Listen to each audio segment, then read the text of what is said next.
On today's Minute of the Apes, I love it when I look across and I say, tease. Sean says, don't call us names. I take off my clothes. But that's the truth no matter what. You're just a Greek Adonis, and so you're always taking off your clothes. You're a bit of a slut in that way. Would you agree? It's kind of hot in here, isn't it? Is it really? Happy birthday, It's Mr. getting hot in President. here.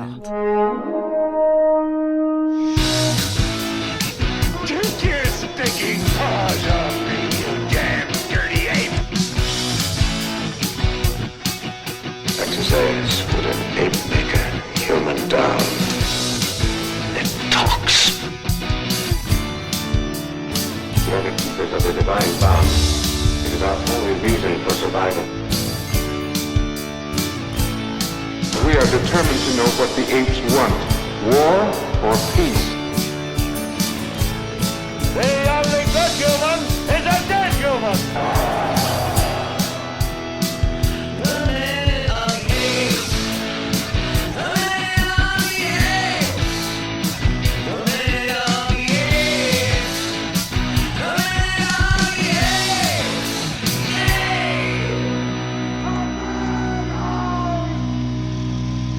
Hello, and welcome to Minute of the Apes, a daily podcast where we break down every minute of the Planet of the Apes movies, 1 minute at a time. And today I made this mistake of looking at Richard while I said that. That's why he chuckled. I did.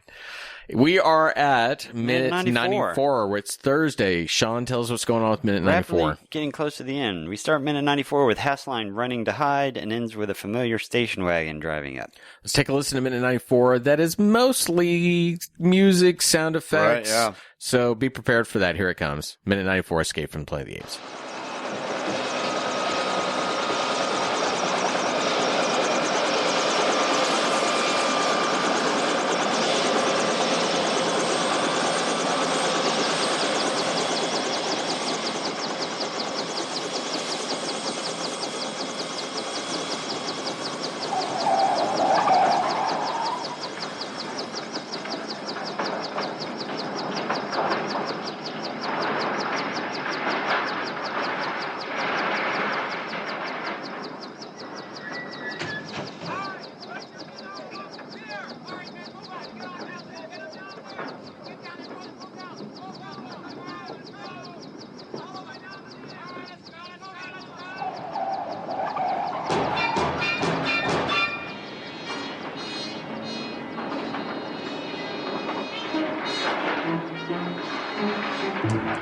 As minute 94, we have a planet's worth of humans plus 3 living smart apes and 1 dead ape. So what you were talking about in the previous minute, the Is helicopters and everything coming out. Yeah, he's he hiding ducks from and them. hides. He hides. So he knows something. Again, man, you got that moment. If something had said he shouldn't be doing this now, that all coalesces together, and Yeah. it makes, it's just that extra tension when there are more than one thing going at each other.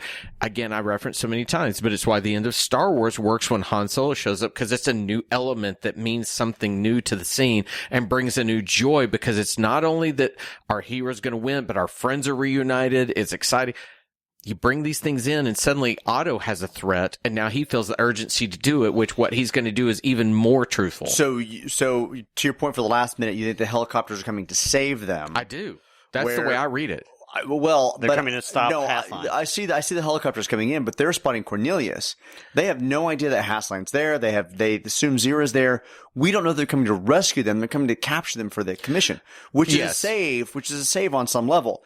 It's Hassline's hiding that lets us know that his purpose is now greater than whatever the president wants. You're absolutely right. We don't know that what they're doing, but again, if we had that clarity of that they are there to take them into custody, that they are there to get them, and that I just feel like I see this and I'm like, they're bringing more guns. They're just going to shoot whatever. That is true. Yeah. And then at the very end of the movie, I can also make a case where I'm wrong about their actions. But why is Otto hiding? Is the big thing in this moment. If Dixon and the president had a conversation at some point a little bit earlier about Hassline going off crazy and half cocked, that they would need to bring him back in as well. Like, we need to save these. Hey, here's my hotline if you ever see this going that way, and then Dixon can at least make a call. Anything like that would do this.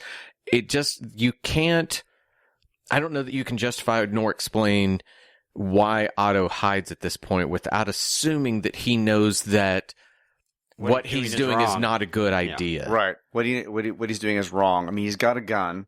We don't know where the gun came from. We have no idea if it's registered. Mm-hmm. He sees the police and he hides from the police.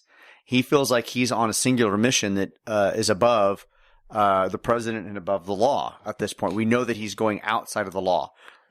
Any doubt we had earlier about whether he was going to follow what the president wanted, he's now gone past that because he's hiding from the authorities. And I think that, it's almost like you've set up, we talked about the setup of a gun, show the gun.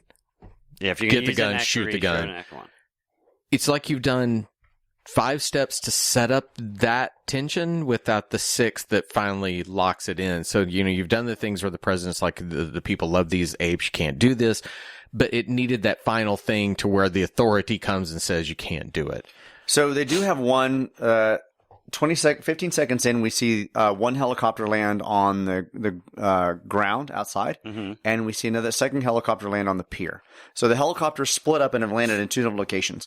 What was nice about the shot about the helicopter that landed on the ground is in the distance, you actually see multiple police cars driving towards the scene. And it's done very much in the distance. Like if you're not looking for it, you don't see this force that's coming with them.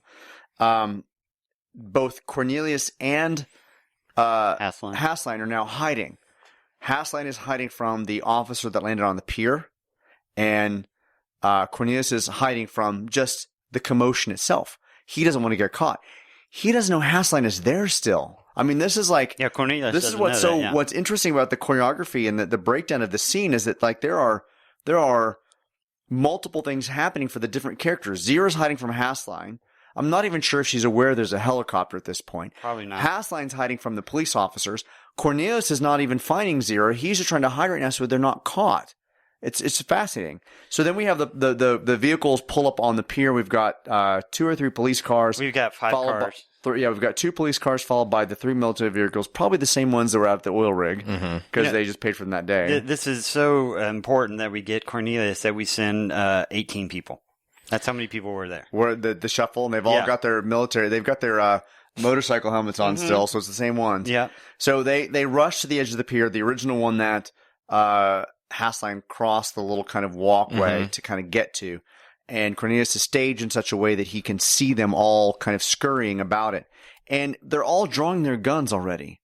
Why do they at any point think that this ape is a threat? Well, the apes did murder someone, and so therefore, you might for security. But this is also the minute when we see Stevie and Lewis car pull drives up. Right. We don't know who's in the car. We know that it's them. I mean, we've seen they've shown the car so many times. At Camp 11, God knows we've seen it. But and Hasslein sees it too. Hasslein sees that it's them. Yeah, he sees their car. And you see him, they follow behind. So as Stevie and Lewis are pulling into with their station wagon, we see Hasslein track from behind something. He sees the station wagon. We actually have a camera follow him as he watches the station wagon, and it crosses between a piece of metal to the other side. So he sees them as well because he knows that they're going to stop him. Did you notice, though, that the music kicks up? It does, when they suddenly. Pull in? But the weird thing is I thought, were this a John Williams score? And look, Jerry Goldsmith is revered massively in the Hollywood lexicon. Were this a John Williams film, Stevie and Lewis would have their own kind of romantic theme. So when they came in, it'd be ba-da-da-da-dee-da, and it would say they're here. But this one kicks up almost like they're a thread. This is a sound I've never heard before. Yeah. Like in this whole music, all the kind of chase moments, all the tension moments, this is a style that he's going for that's even more frantic and doesn't really make sense for Stevie and Lewis showing up I thought so too. I thought, now, maybe they're saying time is running out. Right. And I get what they're going for, but it also made me feel like, you asked a couple weeks back, was this the time when they would still orchestrate while they watch the movie, which they still do to this day. So things will time out. Now the editor may change things. Therefore you have to take music cues to do it.